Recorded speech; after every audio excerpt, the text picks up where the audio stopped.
हैं तो वो आपके ये चंद दर्जन के करीब या 9 के करीब लोग जो हैं वो बाहर निकल कर आपके एक सियासी जमात के एजेंडे को पूरा कर रहे थे। करें, हमें एतराज़ नहीं, हमें अफसोस इस बात पे हो रहा था कि वो अपनी ही सिपह सालार को और अपनी ही फ़ौज को जिसमें वो रह के आए हैं, सर्विस दे के आए हैं, उसको मलाइन कर रहे थे, उसकी तज़हीक कर रहे थे।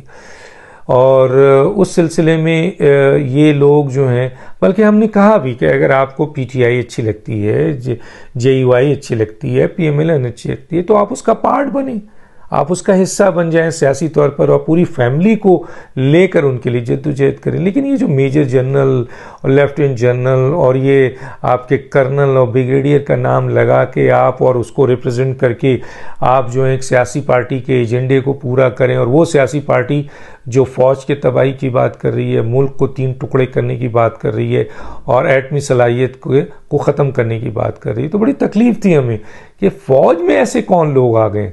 और ये शो ऐसे कर रहे थे जैसे ये पूरी रिटायर्ड फ़ौजियों को रिप्रेजेंट कर रहे हैं। हालांकि कई रिटायर्ड फ़ौजियों से मेरी बात हुई, उन्होंने इनको कंडम किया और उन्होंने ख़ुद कहा कि जी आर्मी को या आर्मी चीफ को, कोर कमांडर्स को, पूरी कमेटी को इनके खिलाफ कार्रवाई करनी चाहिए। और वही हुआ कि ऑफिशियल सीक्रेट एक्ट के तहत इनिशियली याद रखिएगा, अभी वो तमाम लोग भी होशियार रहे जिन्होंने मीडिया में आकर फौज को मलाइन किया, आर्मी चीफ को जो है वह तज़हीक की।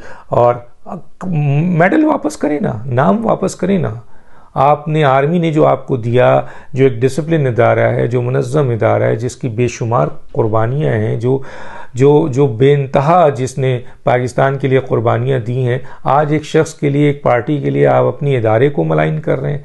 आज आप अपने इदारे को और इदारे के चीफ को, जो कि चीफ को कहने का मतलब है आप एक आर्मी के सिपाही को कह रहे हैं, ये है डिसिप्लिन।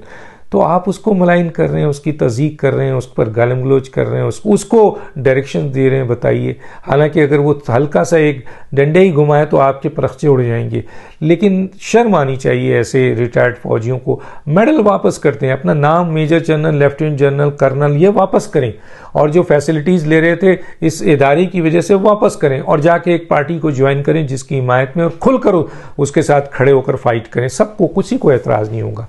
तो चुनांचे ये जो 5 आदमियों को ऑफिशियल सीक्रेट एक्ट के तहत आपके सज़ा मिली है, और बिल्कुल सही मिली है, बल्कि इससे ज़्यादा मिलनी चाहिए थी। हमारा तो इरादा था कि इनके खिलाफ कानूनी कार्रवाई होनी चाहिए थी, सिर्फ इनकी मरातिनी या पेंशन नहीं लेनी चाहिए थी। वैसे तो इसी बात पे ये मर चुके होंगे अब तक, जो बड़ी बड़ी बातें कर रहे थे।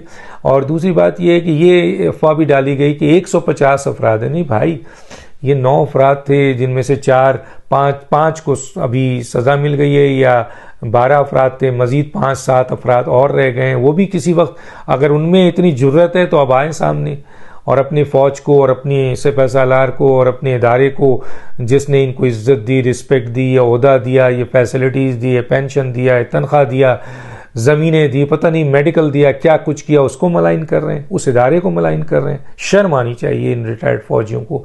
तो चुनांचे सही फैसला है, और अब भी बाज नहीं आते हैं ये लोग, क्योंकि इन 5 को पूरी इंक्वायरी करने के बाद दिया गया। इन 5 की तमाम चीज़ों को मालूमात ले ली गई, और इनको पता है कि इन 5 को कहाँ से इंस्ट्रक्शन मिल रही थी, और ये 5 किसके कहने पर ये सारा गेम खेल रहे थे।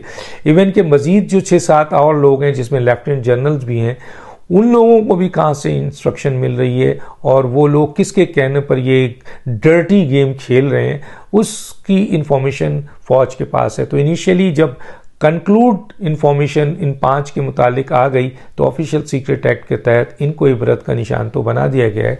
बाकी 5-6 और हैं, और ये मैं बता दूं, रिटायर्ड फौजी 150 नहीं है, ये गलत इंफॉर्मेशन है, कोई ऐसी इन्वेस्टिगेशन नहीं है। और बेशतर रिटायर्ड फौजी तो ये कहते हैं कि हम अपनी इदारे के साथ खड़े हैं, हम पाकिस्तान के साथ खड़े हैं, हम किसी सियासी जमात, और अगर हमें सियासी जमात की हिमायत करनी है तो हम इस तमाम चीज़ों से हट कर फिर सियासी जमात को ज्वाइन कर लें, फिर करें। बहुत सारे पीएमएलएन में, पीपल्स पार्टी में, पीटीआई में सियासी जमात रिटायर्ड फौजी हैं, आप भी चले जाएं। लेकिन रिटायर्ड फौजी के प्लेटफॉर्म से आप अपनी चलें, मुख्तलिफ सियासी जमात को आप बुरा कह रहे हैं, फिर भी थोड़ी बहुत ये भी गलत बात है कि आप जो प्लेटफॉर्म ले रहे हैं वो रिटायर्ड फौजी का ले रहे हैं। तो रिटायर्ड फौजी के लिहाज से तो वो सियासी जमातें भी आपका बड़ा रिगार्ड्स करती हैं, क्योंकि आपके नाम के आगे फौजी आ जाता है।